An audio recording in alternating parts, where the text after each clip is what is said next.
Hello everyone and welcome to Friday Favorites. It's a time where I share all of the things that I am loving for the week. Sometimes I talk about the previous week. Since it's every other week, you will find me sharing some of my favorite things that I am enjoying or that I recommend or that I've tried before and can't live without. So let's get started with Friday Favorites. Hey everyone, I'm coming to you from New York City this week, and I want to share some of my New York City tips for travel. Traveling in this great city can be tricky, but also a lot of fun. You know, one of the best things that happened to me on my last trip was that I got lost. And it was a beautiful day. It was in March, but it was unseasonably, I guess it was a mild warm day. It wasn't extremely warm. I had a coat on and everything was fine and I was able to walk. I walked about a mile, what should have been a mile, to meet up with some girlfriends for dinner and ended up getting lost because my phone died. So one of the things that I totally recommend is make sure that your phone is well charged and don't start taking a bunch of pictures on your way, especially if you're using Google Maps to guide your way. That was my mistake, and I ended up paying the price for it. I was 30 minutes late to dinner, but it was one of the highlights of my day because I got lost, and I got to see the Lincoln Center, and I got to see the Alvin Ailey Dance Center, which was amazing because they had windows and I could see the girls in there practicing and the boys doing their routines and things. It was just breathtaking. I wish I could have taken a picture, but my camera, of course, and my phone had died, so I couldn't do that. But I thoroughly enjoyed my walk in the city. I enjoyed the evening, and it was just loads of fun to get lost, not know where I was, but also just kind of continuing to look at the beauty of all the buildings and all of the sights and sounds of New York City. So I'm going to start with my 10 tips for visiting the city. And these are just mine. These are just fun tips that I like to share with my friends. Number one, it came from one of my girlfriends whom I am staying at her place this week, and I'm really excited to be in the city again. Number one was she mentioned to go to TKTS, which is a booth in Times Square. It's a ticket booth, and they sell Broadway tickets at like half the cost, sometimes even way below half the cost.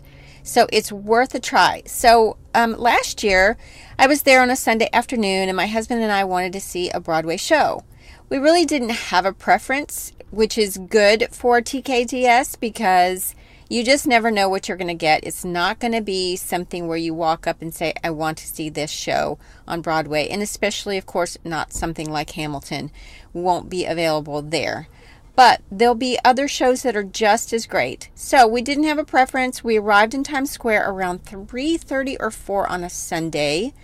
I believe there was a show either at 7:30 or 8 is when the show started. We went straight to the TKTS booth, and the clerk was so helpful, found us 2 tickets to a great show, and these tickets were discounted and so inexpensive. We ended up going to dinner right off Times Square. There's a little Mexican restaurant, and I don't remember the name of it, but they had some great guacamole. So just look around. It's a big restaurant, and you can't miss it. We're just right off Times Square. We went and ate Mexican food and then went to the show, and it was a great night. So that was my number one. Go to the ticket booth in Times Square called TKTS, and you'll find some great deals. Number 2 is to wear comfortable shoes. Don't worry so much about fashion. No one's really looking at you. I promise. New Yorkers don't really care, and you don't have to be a fashion plate. The main thing is wearing comfortable shoes that you can walk hundreds and thousands of steps in. I know that I logged about 10,000 steps one day on my Fitbit, and that was not even the entire day. That was only walking around for like 2 hours or so. So make sure that you dress comfortably. Make sure that you have comfortable shoes. Number 3 is to buy a subway pass if you plan to be there more than 3 days. I would say 3 is the max. It ends up paying for itself after 3 days. Otherwise, you'll be paying $2 or $3 each ride. And one other tidbit while I'm talking about the subway is to make sure you don't get out of the subway area until you know for sure where you are. So make sure you're reading signs. That is number 1 and very important. But I would totally buy a pass to use while you're there.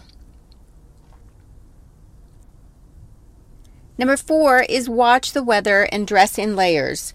We had a very unseasonably warm week last year and this time again. So I'm dressing in layers and I can always take something off. And that leads me to number 5. Take a backpack and make sure that you can shove your coat in it or your jacket or change out to, something else. So make sure that you dress in layers and take a backpack. Number 5, take a backpack. And if you want to wear nice shoes, then pack some flats and switch out. Switch out for dinner to your nice shoes. Number 6 is to buy a city pass or package for all of the attractions like the Empire State Bldg and the Statue of Liberty and all the biggies. It will save you so much time and money. We're doing that this time and it really does pay for itself. 1 or 2 attractions will be way over the price and you get like up to 5 or 6 attractions depending on how long you're staying in the city.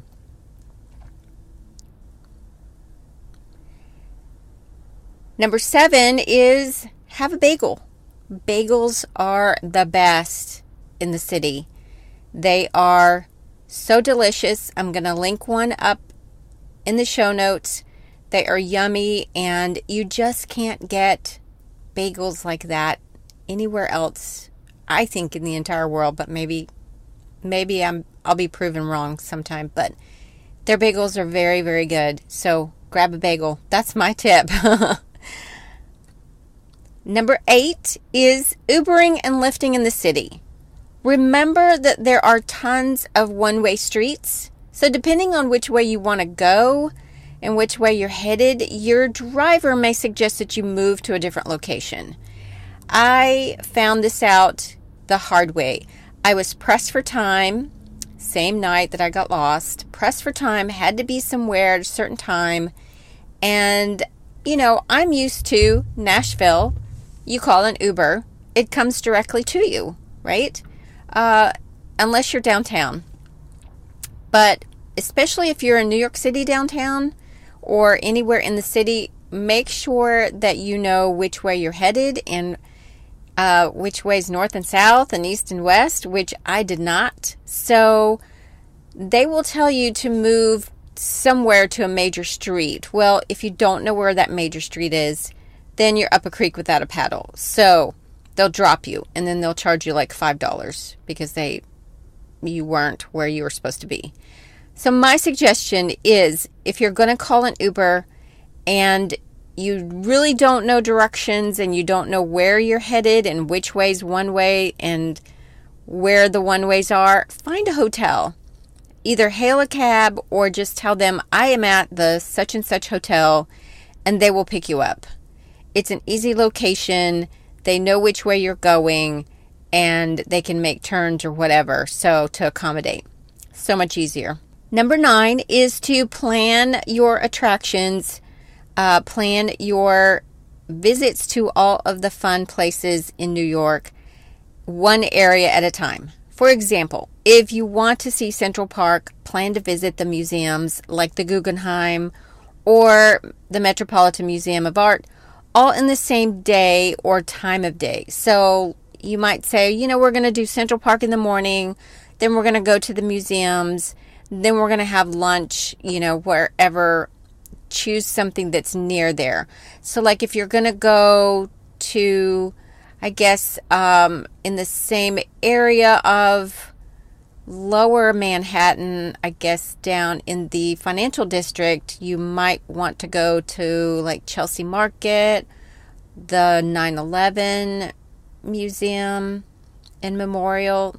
So you get the picture. Just pick and group your visits to the geographic areas that they're in. So group those together. I know that sounds kind of easy and duh kind of thing, but I didn't do it one time and we were all over the place and it was just not fun.